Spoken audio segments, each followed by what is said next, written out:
I wasn't planning on posting anything spectacular for a very long time, but today I just felt the need to make this video just because it's been on my mind and it's on my heart, and I think it's really important to talk about.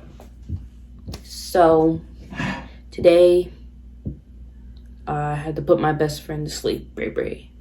And if you have seen any of my videos, you would know how important she is to me, and how much she meant to me and how she helped me a lot. And honestly, usually a typical person would probably be sobbing or crying, but for me, I knew that it was expected because she's been in my life since I was 15 years old. So she's been in my life for 9 years, and she helped me through everything, from heartbreak to rejection to a lot of insecurities and even my depression at times. And I think the thing about grief is that there's no wrong or right way to grieve. Like, you don't have to grieve like everyone else, because just because that one person grieves that way doesn't mean you have to grieve that way. And as someone like me, growing up with witnessing a lot of deaths and going to a lot of funerals, I always thought it was the norm because that's all I pretty much remembered. I went to my grandmother's funeral when I was 3 years old, even like from great uncles to great aunts, and I even lost people that I was close to. I lost classmates. I lost my first real boyfriend. We didn't go on a date, but he was an important part in my life, so it really hit me hard. But the thing is this: meet people as they are. And if they are grieving a certain way, you just have to continue to be kind to people. Because sometimes the things that you say to people when they're grieving or if they lost someone, I understand it may be intentional, but sometimes, giving them these words and things like that may not always be helpful. But I think it's up to the individual. But the thing about grief is that there's no one look. Like, you can be grieving and still be happy. You could be grieving and, be sad. Or you could be grieving and don't feel anything. And I say that for me, as for me being autistic, fortunately, a lot of people think that autistic people, we can't show emotions. We're just emotionless and we don't care about anything. And even to the point where I heard some people say that we may not have feelings because we don't react a certain way. But it's not true. I always grieve in a different way because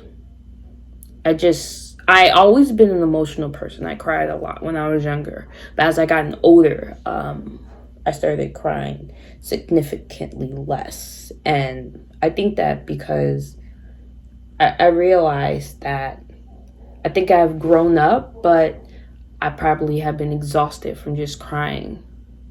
But that doesn't mean that I don't show emotions at all. And I think that with grief, it's a never-ending thing. Will you get over it? Absolutely.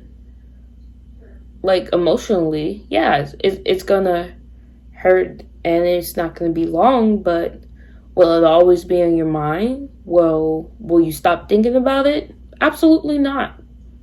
It's always gonna be in your mind, and especially if you have a connection to that person or an animal. Like for me, I had a really close connection with my dog, and it really hurt, But it hurt me more seeing her sick and seeing her just not be herself.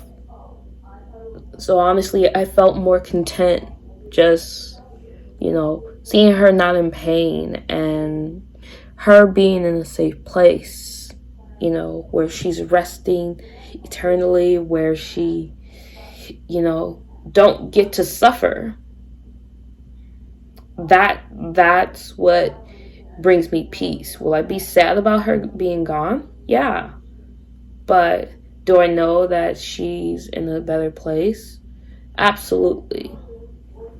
So I say this to you, the fellow people who do watch my videos. There's no wrong way to grieve. And if you have lost a loved one, it could be years ago, it could be pretty recent. Know that you are heard, know that you are valued, and you have the right to grieve however you want to grieve. You have the right to express your emotions however you want to express them. Now, there's dwelling in them, and that's one thing. And I have been pretty guilty of that, because it has driven me to severe mental health concerns. So I completely understand that. And if you feel like you're not there, just be sure to try and reach out to someone, and people reach out to them too. I think it should be vice versa. It shouldn't just rely on one person, but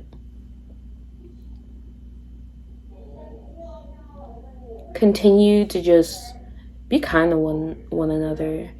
And I think the thing about mental health and grief is that it's only mentioned when someone else passes away. And then if it's like your favorite person or like a person you didn't expect to pass away, that's when people talk about it. But when the trend dies down, when the fad dies down, the compassion dies down. And it shouldn't. That compassion should be around 365 days a year, 24/7. It shouldn't only be brought up around grief. It shouldn't only be brought up when someone passes away unexpectedly due to losing to mental health or losing to maybe some sicknesses or other conditions. It shouldn't be that. It should be universal. And I'm just here to tell you that just continue to be kind to one another. And if you are grieving right now, like myself, if you are grieving right now, it could be a pet, it could be a loved one, just know that I hear you and you're not alone. Because I can understand. I may not understand the exact situation, but I understand and I hear you. I hear your concerns. I hear your feelings. Your feelings are valid. So I send everyone all my love, and I just want to thank you guys so much for just watching this quick video. I really appreciate it.